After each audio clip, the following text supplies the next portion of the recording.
तो बता दें कि देश भर में अग्निपथ को लेकर मचे हाहाकार पर छत्तीसगढ़ के मुख्यमंत्री भूपेश बघेल का कहना है कि एक तरफ 2 साल से सेना में भर्तियां बंद है, दूसरी तरफ केवल 4 साल के लिए भर्तियां कर रहे हैं। सीएम बघेल ने केंद्र सरकार पर देश के युवाओं के भविष्य और सीमाओं के साथ खिलवाड़ करने का गंभीर आरोप लगाया है। पुलिस चाहे प्रदर्शनकारी है, आंदोलनकारी हो, धरना दे, प्रदर्शन करे, बातचीत से समाज में और बहुत सारी घटनाएं घटती है, उसको समझा बुझा के पुलिस अपने पब्लिक रिलेशन डेवलप करती है और उससे लॉ एंड ऑर्डर की स्थिति वो संभालते हैं। सेना वो नहीं करते और उस प्रकार से आप उम्मीद करते हैं तो वो ट्रेनिंग अलग है, ये ट्रेनिंग बिल्कुल अलग है। नंबर 1। नंबर 2, सेना पूर्णकालिक भर्ती क्यों नहीं कर रहे हैं? 2 साल से आप भर्ती नहीं कर रहे हैं और 4 साल बाद वो जवान 22-23 साल का लड़का वापस जब अपने घर लौटेगा और बेरोजगार होगा तो इतने लोगों को सब जगह क्या पुलिस में भर्ती करेंगे? संभव है। और भर्ती हुए ठीक है और नहीं भर्ती हुए वो तो उनको तो बंदूक चलाना आ गया है।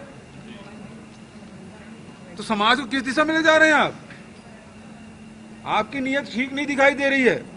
समाज के बच्चों को में इस प्रकार से आप आधा अधूरा छोड़ देंगे तो फिर तो वो गिरोह बना के आपराधिक घटनाओं में भी शामिल हो सकते हैं। अभी आप देखेंगे चाहे नक्सली प्रभावित क्षेत्र हो और दूसरे क्षेत्रों में आखिर किन लोगों ने ट्रेनिंग दी? वो जो ट्रेनिंग हुआ है नक्सलियों को ट्रेनिंग किसने दी? तो यदि ऐसे इस प्रकार के हजारों की संख्या में बिल्कुल नौजवान बच्चे हैं और वो बेरोजगार हो जाएंगे तो उसके सामने क्या है? यदि वो गुमराह हो गए तो उस गांव के, उस शहर के, उस प्रदेश की स्थिति क्या होगी? इस बात में आप समझें। एक मैच्योरिटी के बाद 20 साल बाद उसमें मैच्योरिटी आ जाती है और उसके पास पर्याप्त साधन हो जाता है, बचत जिंदगी वो गुजार सकते हैं, वो समझ आता है। लेकिन 25 साल के लड़के को, 20 साल के लड़के को इस प्रकार से करेंगे तो आप देश के भविष्य के साथ खिलवाड़ कर रहे हैं, देश की सीमाओं के साथ खिलवाड़ कर रहे हैं और देश के भविष्य के साथ पूर्णकालिक भर्ती होनी चाहिए, हमारी मांग है। राहुल जी ने आज भी ट्वीट किया कि पूर्णकालिक भर्ती होना चाहिए। पूर्णकालिक भर्ती करने में तकलीफ क्या है? आप बताना चाहते हैं कि अब सेना में भर्ती करने के लायक भी आपके पास पैसा नहीं है? देश को सुरक्षा करने वाले जवानों को भर्ती करने के लिए भी आपके पास पैसा नहीं है?